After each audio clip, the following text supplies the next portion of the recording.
Agora eu me tornei a morte, a destruidora de mundos. Essa frase, tirada de um texto hindu, foi dita por Robert Oppenheimer, o pai da bomba atômica. E certamente inspirado nessa história, Oda nos traz todo o sentimento de culpabilidade que Vegapunk carrega por ter sido diretamente responsável pela reativação das armas ancestrais com a sua Mother Flame. One Piece 1116 vem focado não só em revelações, aliás tivemos poucas revelações nesse capítulo, mas o foco dele é o sentimento de culpa de Vegapunk. Além disso, o alto escalão da marinha parece estar muito mais ciente das atrocidades que o governo mundial fez do que nós imaginávamos. E uma pergunta sobre um grupo pirata aí: por que eles não fizeram nada? Vamos comentar tudo sobre o capítulo 1116 de One Piece após a vinheta.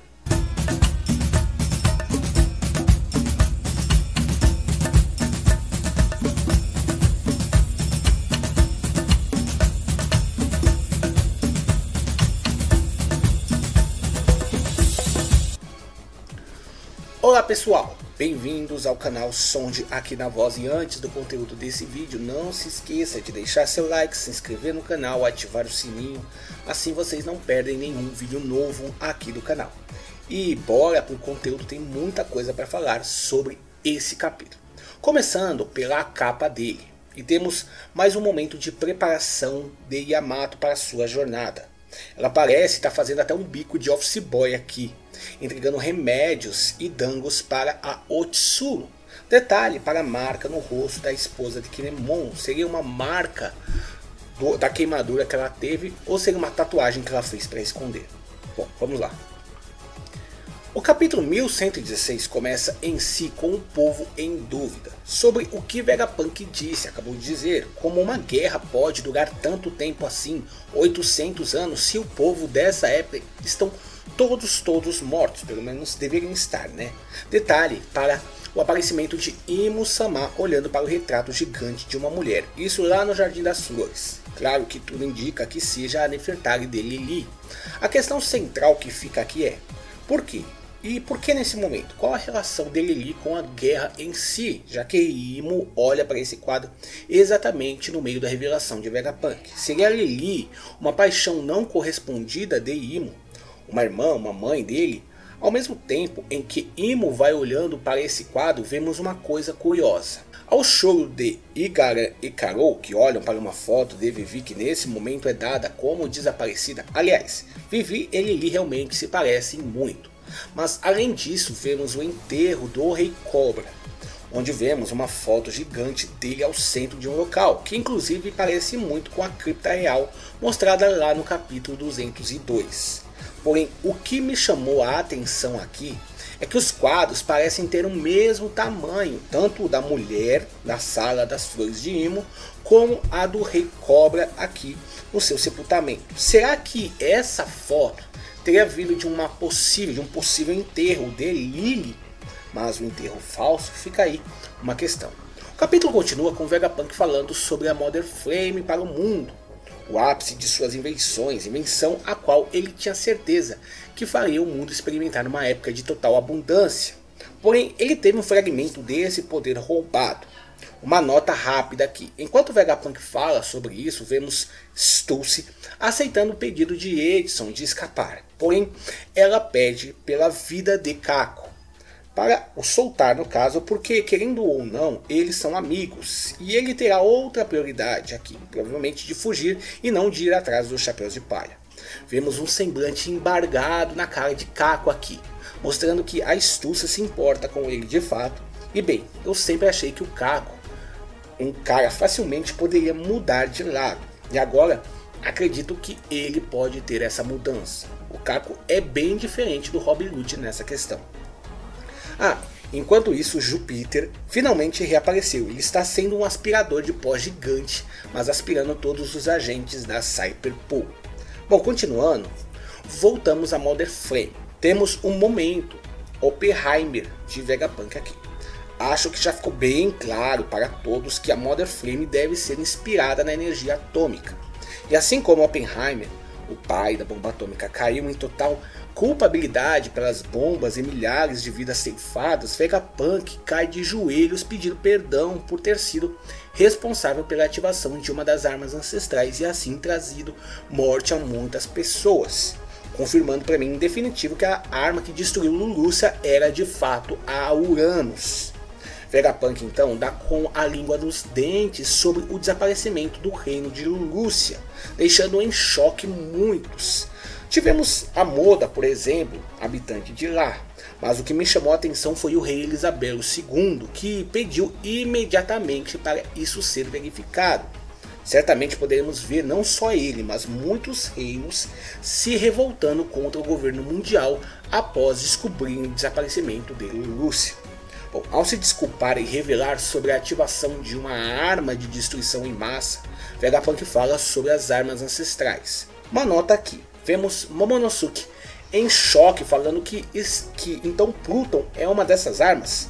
Vemos Shirahoshi, que é a Poseidon, e a reação de Crocodile. E me chamou muito a atenção a reação dele aqui. Isso porque ele foi o primeiro vilão a introduzir o conhecimento de uma arma ancestral.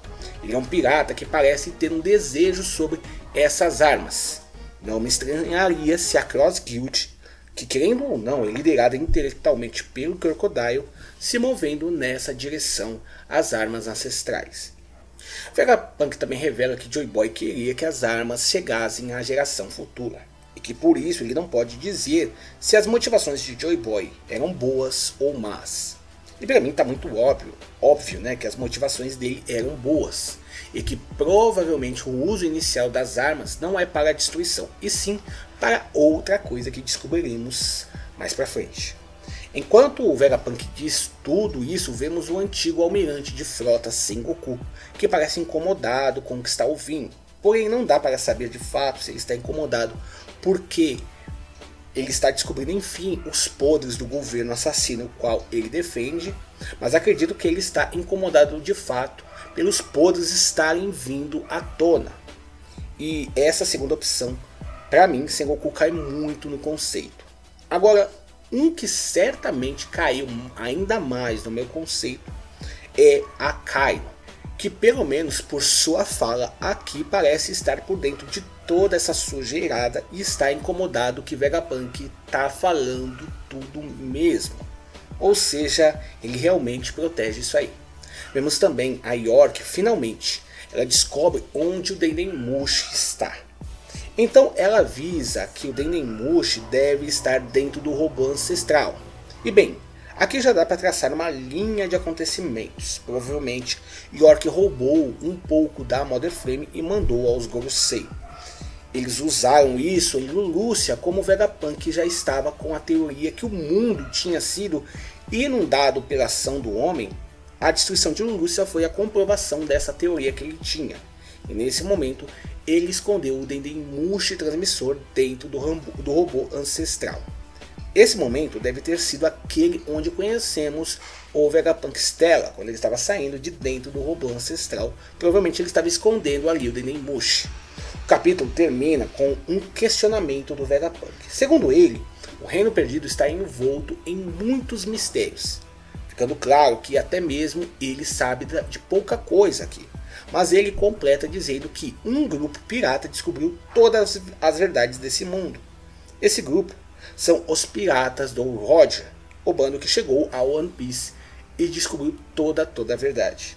Assim como em Sabaody, o próprio rei já tinha dito que eles descobriram tudo, né? Ele já tinha falado isso.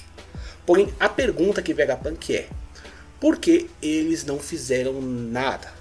Enquanto vemos alguns membros da tripulação do Roger, como Crocus, aparecendo, Rayleigh está bebaço, caído na cana, né? E ele diz: Vegapunk, você fala demais, não tire desses jovens a emoção. Certo, Roger? Bom, a frase final é emblemática. Aqueles que sabiam da verdade só riram. Essa é a frase final do capítulo. E bom, essa frase para mim é muito impactante e aumenta ainda mais essa pergunta: por que Roger riu ao chegar em Laugh Tale? Como que uma história triste com milhões de mortes, de destruição e inundação pode ter tirado risos sinceros da tripulação do Rei dos Piratas? O Oda conseguiu com uma única frase aumentar muito a pergunta do que de fato é o One Piece. Bom, esse foi o capítulo 1116 e a minha review. Lógico que ainda temos muita coisa para comentar nesse capítulo, só trouxe algumas coisas básicas aqui. Por isso, nessa semana de pausa de capítulo, teremos muitos vídeos de teorias. Mas deixem nos comentários o que vocês acharam desse capítulo 1116 e sua nota também.